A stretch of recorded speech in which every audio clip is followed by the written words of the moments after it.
devotees you have here, and how wonderfully Ananta Bihari Prabhu runs this. It's so personal, greeting each devotee that comes in, even each machine that comes in. He doesn't know who it is. He's like, Hare Krishna, iPhone, Hare Krishna, Yeah, God is in the machine, he's in everyone's phone. God is in everything. That's right. So it's just wonderful to see you all relating to each other, embracing each other through cyberspace in this way. So I'm very moved by that. So let me, I guess, will you put up the verse, Prabhu? I can do it if you give me a minute. If not, you can just go ahead. Okay. Well, why don't we start with Om Namo Bhagavate Vasudevaya. Om Namo Bhagavate Vasudevaya. Om Namo Bhagavate Vasudevaya. So just another moment on you guys and how you relate to each other. It's really, the association of devotees and how we treat each other is the most pivotal thing in our spiritual lives. The association of devotees is what keeps us inspired. Chanting is the foundation of everything. But what gives us the impetus to continue chanting? The books certainly help, like keep absorbing the knowledge that Prabhupada has given us. But when it gets down to it, we need relationships. We need each other in order to be inspired to get over hurdles and obstacles. And the fact that you have such a loving mood here is just so inspiring. So we are speaking on Srimad Bhagavatam, Canto 10, Chapter 63, verse 38, which reads as follows. Please forgive my lack of Sanskrit. Tvam eka adyaha purusho dvityas turyaha svadrig detur ahitur ishaha pratyase tapi yata vikaram sva mayaya sarva guna prasiddhyai. Okay, the synonyms. Tvam, you. Ekaha, one. Adyaha, original. Purushaha, supreme person. Advityaha, without a second. Turyaha, transcendental. Svadrik, self-manifesting. Hetuhu, the cause. Ehutuhu, having no cause. Ishaha, the supreme controller. Pratyase, you are perceived. Atap api, nonetheless. Yata, according to. Vikaram, various transformations. Sva, by your own. Mayaya, illusory potency. Sarva, of all. Guna, material qualities. Prasiddhyai, for the complete manifestation. Translation and purport by disciples of His Divine Grace, Srila Prabhupada. This is, by the way, Lord Shiva speaking to Krishna. Lord Shiva doing prayers of glorification to Lord Krishna. You are the original person, one without a second, transcendental and self-manifesting. Uncaused, you are the cause of all, and you are the ultimate controller.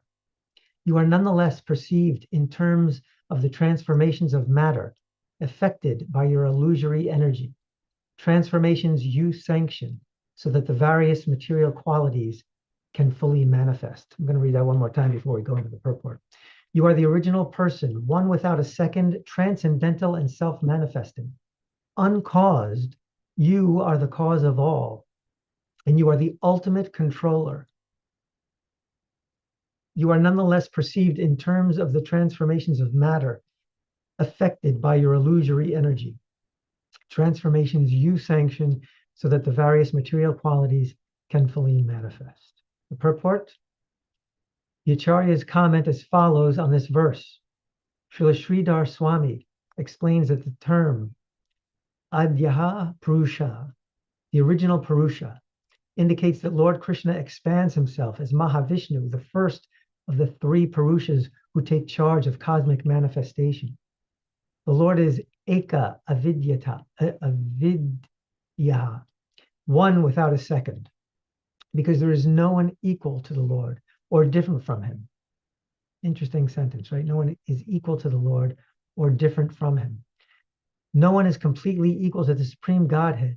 And yet, because all living beings are expansions of the potency of the Godhead, no one is qualitatively different from him. And there's the explanation.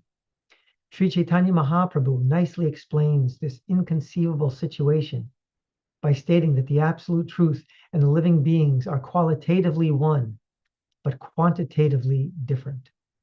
The absolute possesses infinite spiritual consciousness, whereas the living beings possess infinitesimal consciousness, which is subject to being covered by illusion.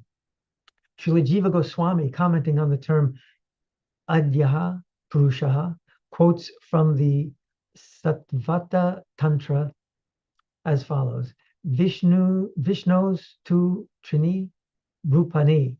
There are three forms of Vishnu for cosmic manifestation, etc. Srila Jiva Goswami also quotes a statement of the Lord's from Shruti. Purvam evaham ihasam.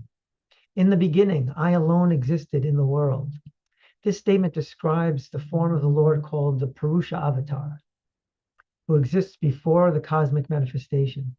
Srila Jiva Goswami also quotes the following Shruti mantra, Tat Purushaya Purushatvam, which means such constitutes the Lord's status as Purusha.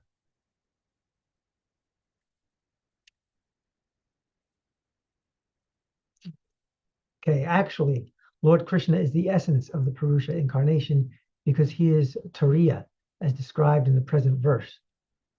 Jiva Goswami explains the term Turiya, literally the fourth, by quoting Sridhar Swami's commentary to the Bhagavatam, verse 11, 15, 16.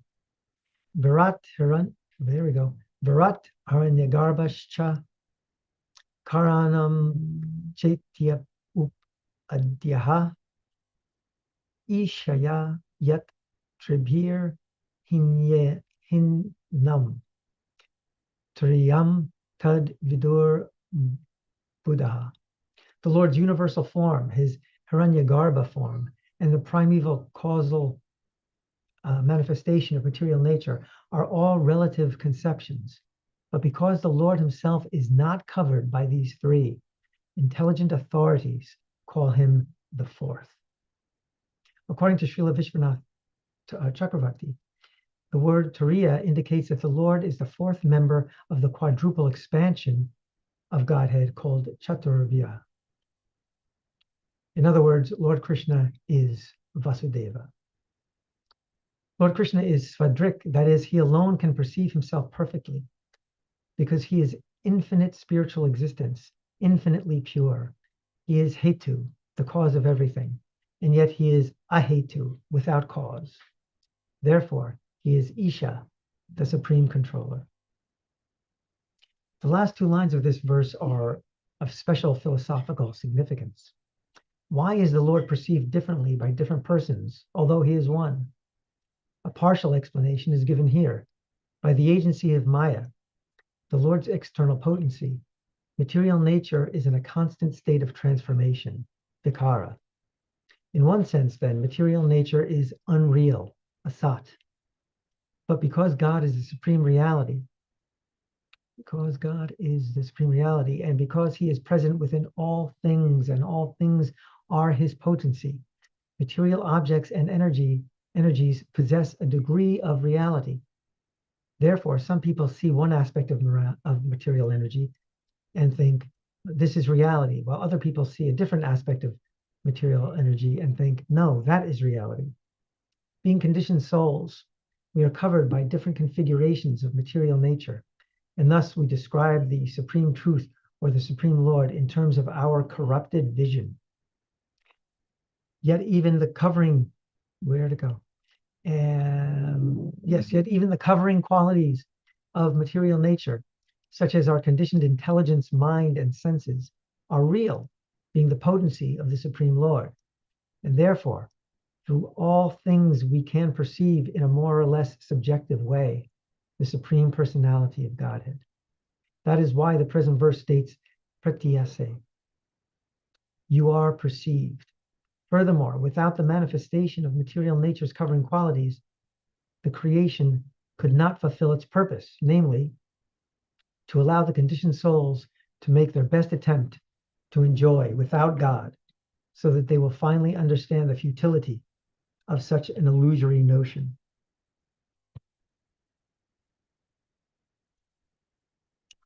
Thank you. Okay. Very interesting stuff here. Sorry. Om Jnanatimurandasya Dhyananjana Shalakaya Chakshur Unmilitam Jena Tasmai Shri Gurave Namaha. Nama Om Vishnu Padaya Krishna Prasthaya Bhutale Srimate Bhaktivedanta Swami Nityanamani. Namaste Saraswati Devi Gauravani Pacharni Nirvishesha Shunnivari Paschachadesha Tarani. Panchakalpatarubhyascha Kripasindubhya Evacha Patitanam Pavanebhyo Vaishnavebhyo Namo Namaha. Jaya Sri Krishna Chaitanya Prabhu Nityananda Shri Advaita Gadadhar Shiva Sari Gaura Bhakta-vrinda. Hare Krishna, Krishna Krishna, Hare Hare, Hare Rama, Rama Rama, Hare Hare.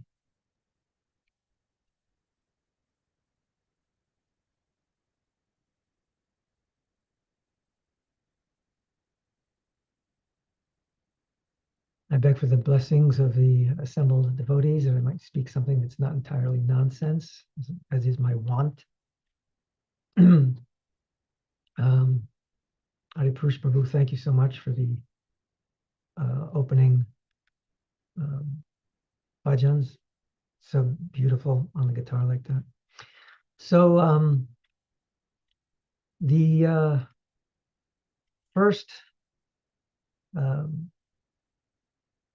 the first part of this verse is really interesting. It's you are the original person, one without a second, transcendental and self-manifesting, uncaused. You are the cause of all. You are the ultimate controller. It sounds like the contract that I signed to come into this material world. You know, where do I sign on the dotted line? Because I want to be one without a second. I want to be transcendental and self-manifesting. I want to be the cause of everything. I want to be the ultimate controller. Right? It's a very unfortunate attitude that we have. But God is the one. Krishna is the one. He has that post covered. Some people, when we talk about the existence of God, there's some atheists who say, like, where did the Big Bang come from? Where did this come from? Where did the elements of creation come from? And they say, well, okay, well, where did God come from? But it's a sort of a naive argument, because we're starting with the fact that God is beyond this material creation. It's impossible to describe the creation within itself. In other words, you can't say that creation came from something material, because where did that material element come from? That's what we're saying. So we're at the very beginning, we're positing that God came from something beyond that. There was something beyond material elements that can be the cause of material elements. So it's kind of silly to ask, where did God come from? God is ever existing. That's the beginning of our premise. God is transcendental to material nature. He is self-manifesting. He's eternal. So where did God come from is a material question, and and it attempts to solve the problem through material calculations. So I always like to think of two questions to ask atheistic persons who bring this up. Two questions are, have you ever seen something come from nothing? Have you ever read about someone who has seen or heard someone claim that they have seen something come from nothing?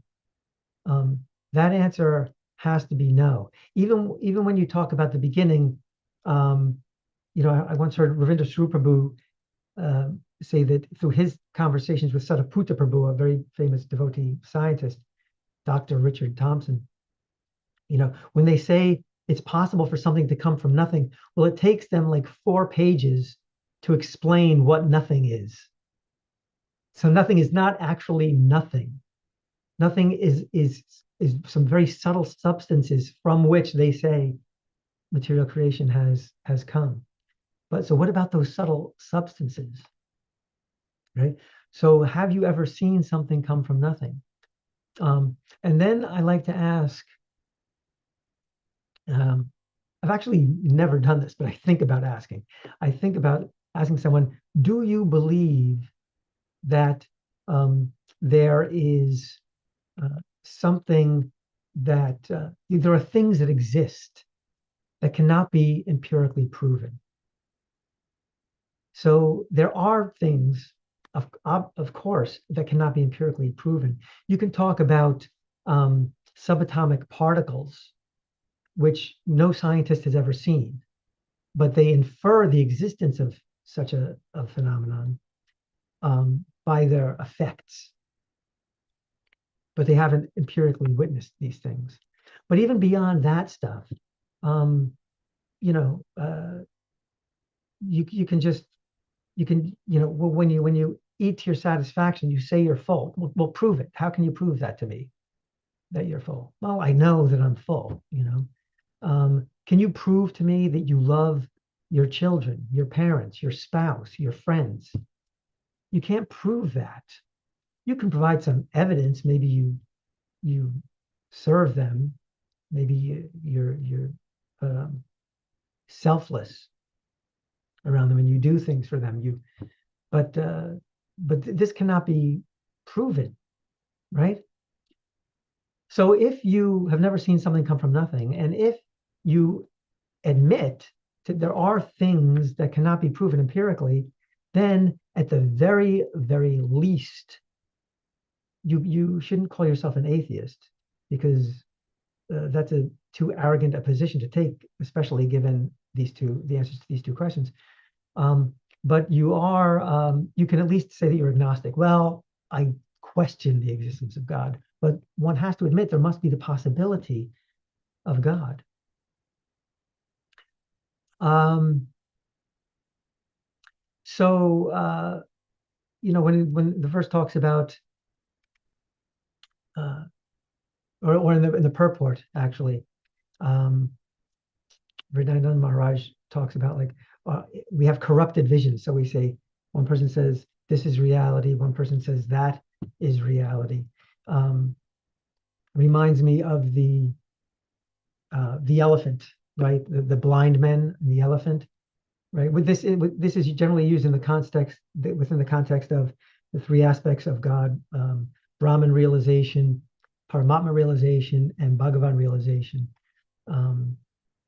The personal conception, the localized, and the all-pervading aspects of God.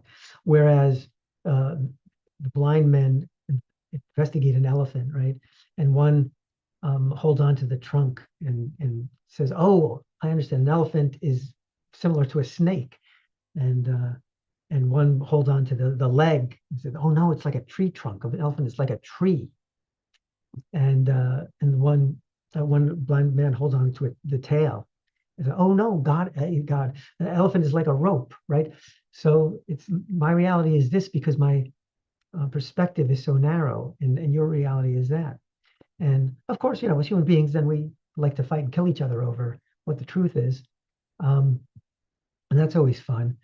But we have this corrupted vision. It's limited and it's narrow, and therefore also you have different aspects. Different religions focus on different aspects and have different relationships with God, depending on, what individual jiva's desire is, what their karma is, what modes they've adopted. They are drawn toward this religion or that religion. One of my favorite Prabhupada quotes is when he was talking to the disciples. I wish I could remember the context within which they were talking about this. Well, one disciple brought up the idea that other religions are wrong, and Prabhupada corrected him. Prabhupada said, they're not wrong, they're incomplete, right? And that says so much, So Krishna consciousness, bhakti yoga, is not sectarian. It's all inclusive. The Vedas happen to be this vast canon of knowledge, and Prabhupada has given us a lot of this knowledge, everything we need. But the Vedas are a complete thing.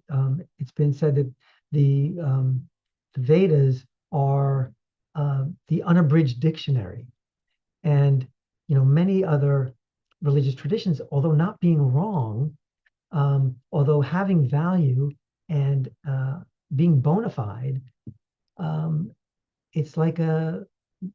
like an abridged dictionary. It means it's truncated. It's not all the information. And somewhere in the Bible, in the New Testament, Jesus makes reference to this by saying, "There's so much more that I have yet to tell you," leaving the door open for for more truth, not alternative truth. We're not looking for alternative facts here, which is a bogus concept, but rather more facts, more information, more knowledge. And this is part of the miracle of Lord Chaitanya. Well, it's easy to take Lord Chaitanya for granted, but Lord Chaitanya's appearance is staggering. It's an amazing, miraculous gift that Krishna has given us. And Srila Prabhupada, equally miraculous by connecting us to Lord Chaitanya. Because people talk about dying and going to heaven. And I've spoken to so many people who describe heaven as sort of like a perfect material world. God is often left out of that equation. But so we're talking about beyond the heavenly realms. We're talking about the kingdom of God. But Lord Chaitanya is giving us something beyond the kingdom of God. I mean, it's beyond Vaikuntha, which is the spiritual world. Vaikuntha means no anxiety. So yeah, we can go to Vaikuntha and experience no anxiety, but above Vaikuntha, that's Goloka Vrindavan. And that's a much more exclusive realm of transcendence, where we're actually one-on-one exchanging love with the Supreme Personality of Godhead, with Krishna. You can't get any higher than Krishna, and you can't get any higher than Goloka Vrindavan. And Lord Chaitanya is giving that to everybody who wants it, giving it to everybody, but the caveat is not you have to pass this test, you have to have this much money, you have to be this learned and quote these verses, like you have to do to get second initiation and pass Bhakti Shastri rather. No, the caveat is you have to want it. And it's exasperating, Henry, isn't it? You gotta want it. How come I don't want it? But again, the beauty of Lord Chaitanya is he gives it freely, and it counts if you might not, I'll speak for myself. I might not want it, but I want to want it. And if I want to want it, Krishna's amazing. He takes that. He accepts that. It's like, look how sincere this devotee is. And of course, Krishna knows everything about what's in our way. He knows our obstacle. He's given us the modes that we're struggling with, so he knows about that. But he's not limiting our experience to the modes and our karma. He's like, he'll take care of it. He's saying, you surrender to me and I'll take care of it. Do not worry. So he is on our side. And it's the fact that Lord Chaitanya is offering this to us is is unfathomable. It's really inconceivable that it'll take the most fallen person and he'll make available the highest realm of reality. So yeah. So okay. So in the second half of this verse, you are nonetheless perceived in terms of the transformations of matter affected by your illusory energy. That's Maya. That's Krishna's covering potency. Transformations that you sanction, Krishna, so that the various material qualities can fully manifest. Yeah, he's in charge of this Maya business. He's keeping us in Maya, and it's for good reason when he does. So we have to have faith that everything that happens to us is for our benefit. And that's even our forgetfulness. Krishna's putting us in forgetfulness of him because that's what we want. And as we want remembrance more and more, he'll start to dissipate that forgetfulness. And it'll pop up again and again and again in smaller doses. But that's why we're working on expanding our desire to remember. And really, desire is like the intelligence of the soul. All we can do is desire the right thing. We can't really do anything that will, check the XYZ boxes and all of a sudden we'll get what we want. We can desire it, make sure we're desiring the right thing, and Krishna will give us what we want appropriately.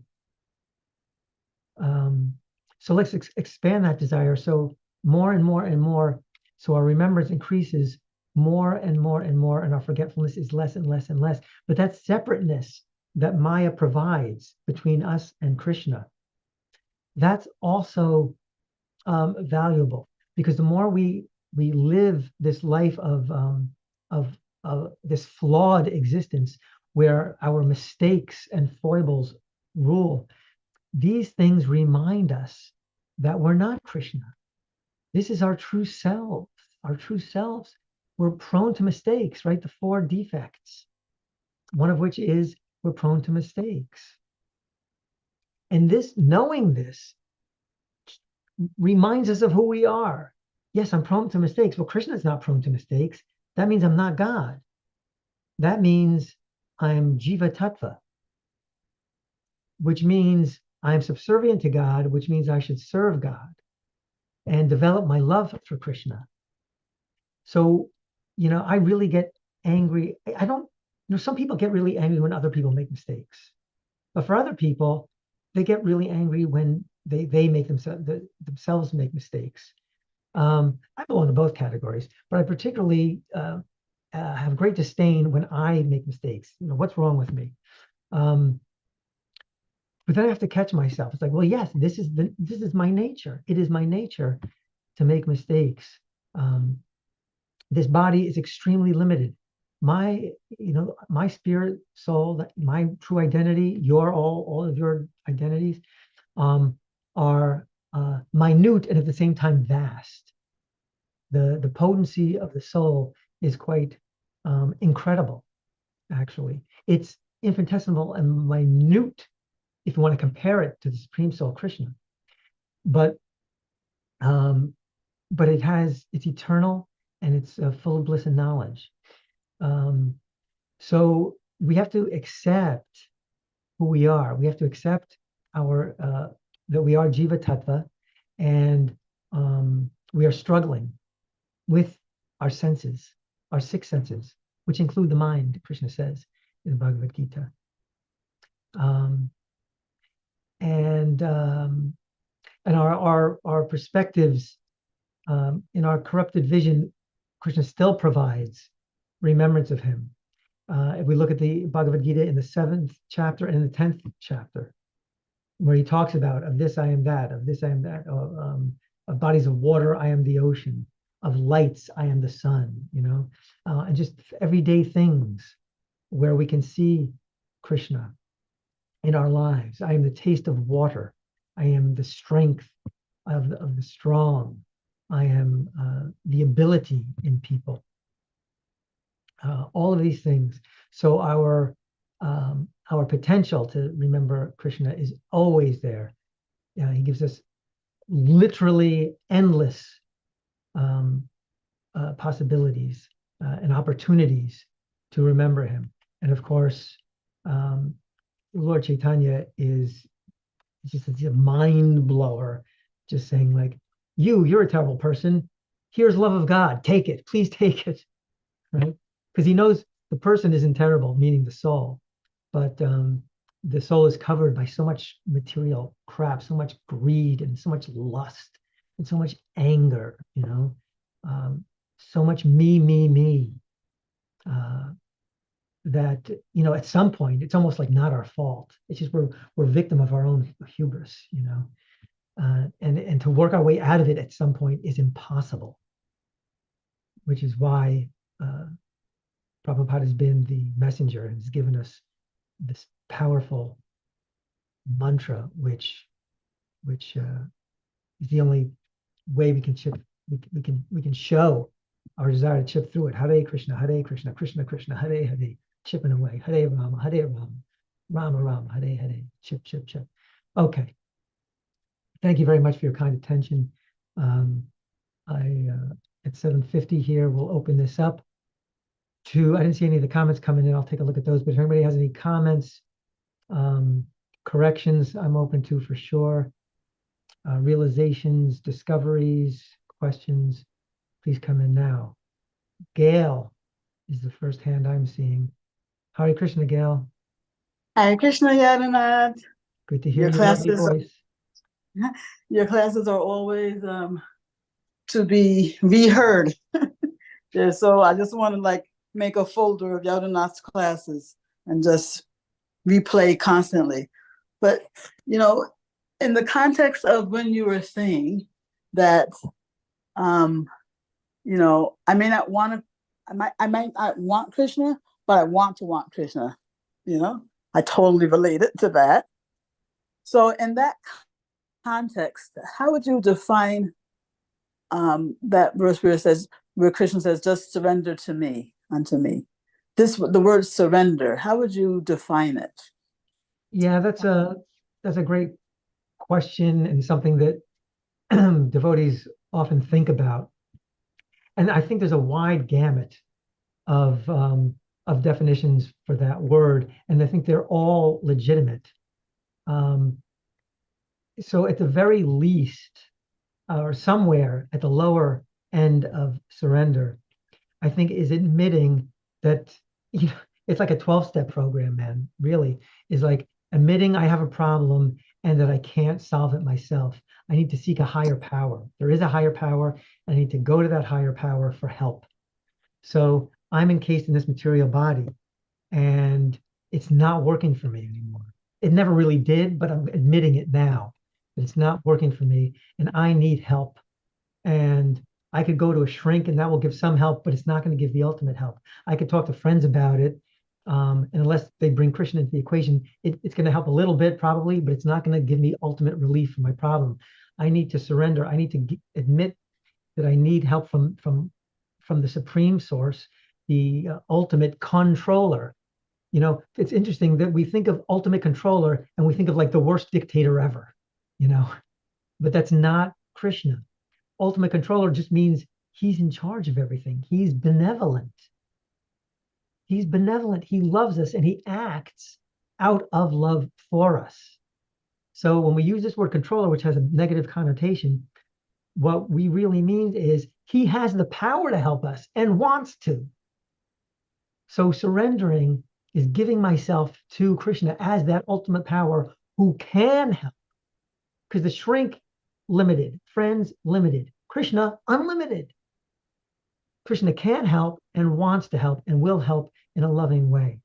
So more and more, I guess to get to the crux of the answer is I want to start molding my life around my relationship with Krishna rather than around my desire for X, Y, and or Z, which will, I think, benefit me in one way or another. Like I'll make this much money, I will get this recognition, I will have this prestige, et cetera, et cetera. Is that all right? Yeah, that was great. And so, extrapolating from your answer, I can understand that surrender is not either you're doing it or you're not doing it kind of thing. Like I said, there's like a gamut.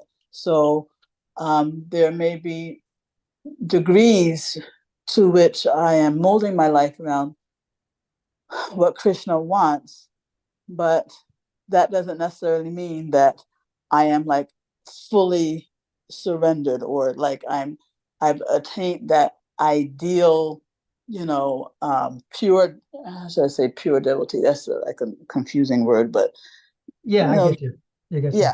Yeah. Yeah, that's my understanding, and I infer that when Krishna says in Gita that you know um, I award each person accordingly, right? Somebody Yes. knows what's that verse? Yeah. Seventh chapter, I know of the Gita. Is it 7:19? Is it 7:19? If somebody could just I'm kind of guessing, actually. if somebody could tell us what that verse is or post it or something. Because he's saying I reciprocate accordingly. Yeah. ये यथा मां प्रपद्यन्ते Yes. ये यथा मां प्रपद्यन्ते तां तथैव भजाम्यहम्. Was that 7:19 or not? Krishna Daya Prabhu, can you give us a translation? The verse number, I was just wondering if I had the verse number right or wrong. Yeah, I'm just pulling it up, Prabhu. Okay. So he was just doing that from memory. Yeah, I don't think he had the verse. Okay. So when he comes back, he'll tell us what that is. But so I can infer from that that if he responds in kind, that he's not going to force himself on us, nor is he going to give us less than we're giving him ever, right? So yeah, that says to me that there are gradations of surrender. You surrender this much, I'll meet you there. I'm always willing to raise you. Oh, that's wonderful backup. Okay. Thank you so much. Cool. Hare Krishna. Oh wow, 411. Just 411. Just a few verses off. I was there. So yeah, could you read it, Gail? Oh, I don't have it before me. Oh, okay. You know what? I'm going to get it right here. 411, you say? 411. Okay. 411 says, I'm just going to read the English. As all surrender unto me, I reward them accordingly. As all surrender unto me, I reward them accordingly. Everyone follows my path in all respects, O son of Pritha. And there we have it. Okay. Thanks, Gail. Thank you so much. Thank you. Hare Krishna. Temple Room has their hand up. Who is it? Yeah, go ahead. Go for it. Yes, Hare Krishna. Hare Krishna, can you hear me okay? Absolutely. Yeah. When we hear your class, what does it say? Yatung Sango Mama Viryaman. It says that when you hear the discourse given by the Sat, by the pure devotee, it's pleasing to the ear and satisfying to the heart. So we hear your sincerity, your faith, your wisdom, your just basic sanity. It's very refreshing. So we want to thank you for that. You're the first one who's ever accused me of sanity, Sadhu. Guilty. Somebody was asking me recently, here we have somebody inquiring and then getting a lot of information. But aside from the content of the information, just the idea of somebody personally asking Krishna and be willing to hear what Krishna has to say, that relationship of asking and then receiving an answer is, somebody was asking me recently, I'm aspiring for initiation from Radhanath Swami. And I see that he's, profoundly qualified, but I feel a little bit curious. I can't seem to get close enough to ask a question. Maybe you could answer his question. He said, what should I do?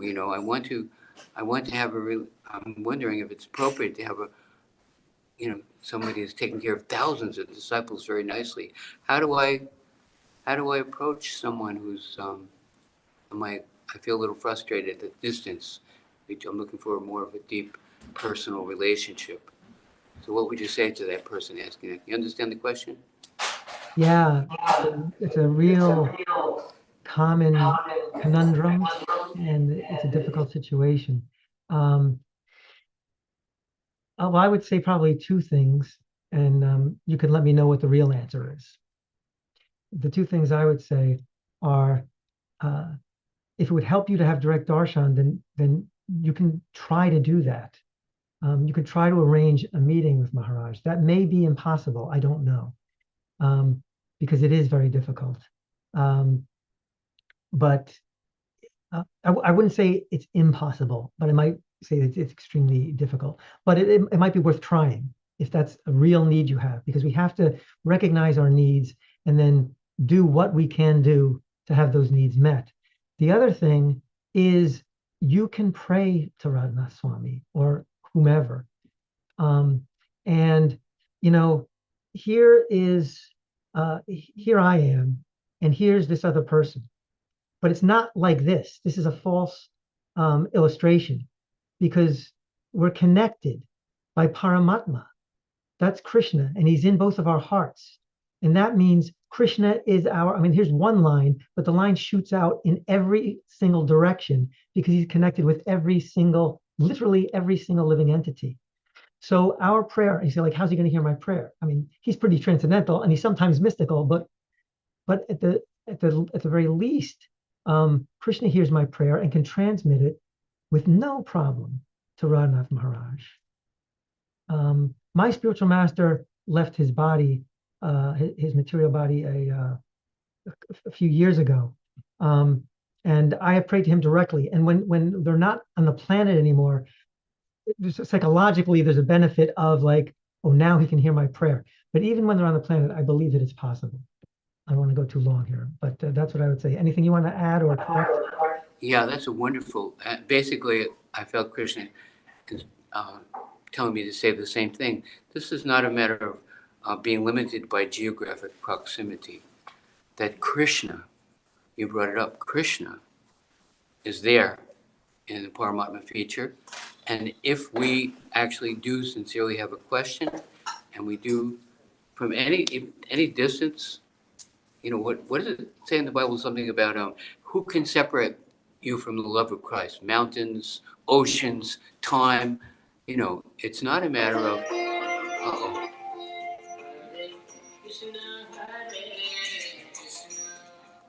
It's not a matter of. There's no limit. Krishna shouldn't underestimate the spiritual master or Krishna, and if we have that sincere desire, the relationship is there. Vani and Bapu, I basically said the same thing, but thank you very much for reinforcing that.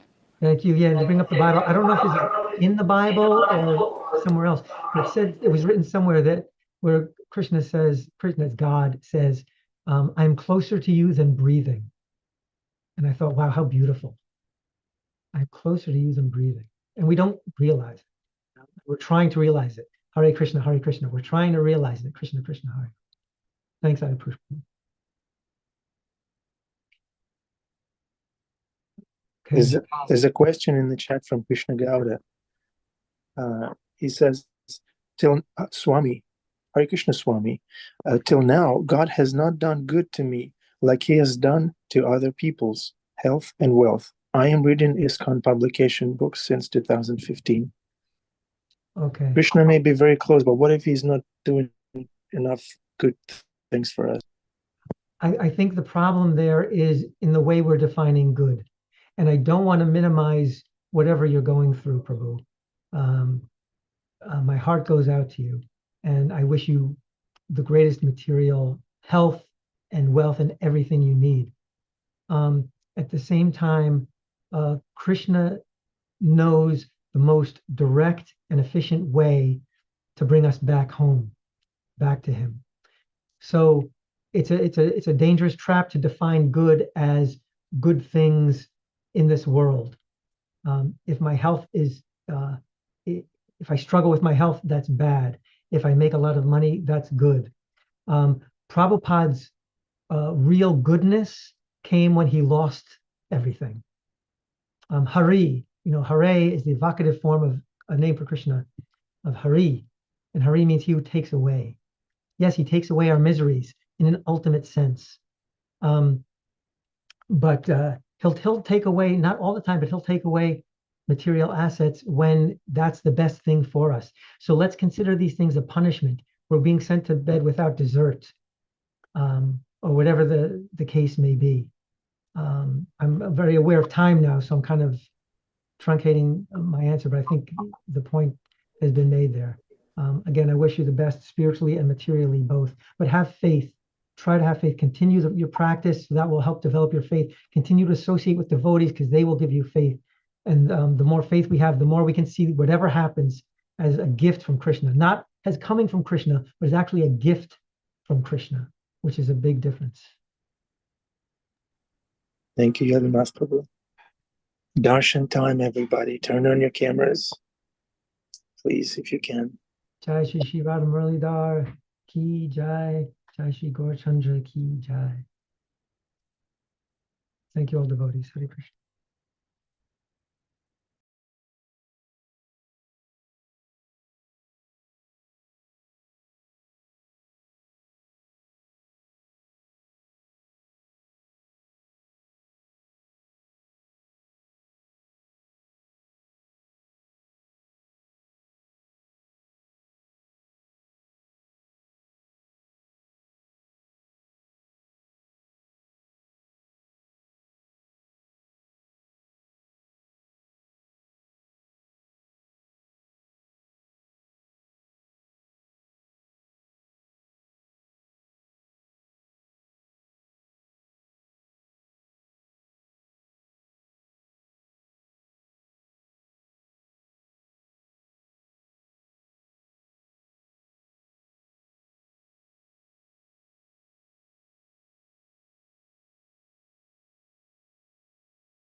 Jai Shri Shri Radha Muralidhar, Shri Gaur Chandra Ki Jai, Shri Yadunath Prabhu Ki Jai.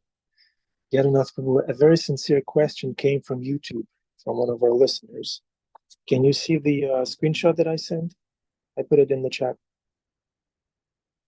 Oh, you were muted. Hold on. Oh, there we go. You put it in the chat. Da, da, da, da. No, if not, I can read yes, I it. see it. I see it.